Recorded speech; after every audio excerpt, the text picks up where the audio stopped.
नागरिकले 1 लाख रुपैयाँ जरिवाना तिर्छन् भने राज्यले तपाईको यदि 24 घण्टाभित्र बाटोमा खाल्डो मात्र भेटियो भने 1 लाख जरिवाना राज्यले तिर्ने,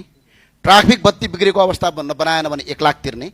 ट्राफिक प्रहरीले रुखो व्यवहार गरेमा 50,000 तिर्ने, राति सडकमा बत्ती बिग्रिएमा 50,000 तिर्ने, ट्रायल पास भएको 7 दिनभित्र लाइसेन्स आएन भने 50,000 तिर्ने र तपाईको यदि कुनै पनि नागरिकलाई सडकमा खाल्डो भएर सडकको अवस्था बिग्रिएर सवारी दुर्घटना भयो भने सम्बन्धित निकाय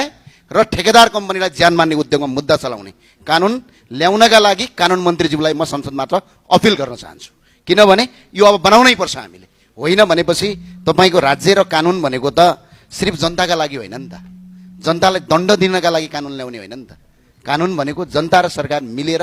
दुईटा सहकार्यमा गर्ने हो। त्यो भएको हुनाले यो नियम आओस्, यो आउनुपर्छ, तर यो आउँदै गर्दा सम्बन्धित निकाय चाहिँ रेस्पोन्सिबल हुने कानुन पनि आओस्, अनि त्यो आइदियो भने हामी संसदबाट पास गर्छौँ।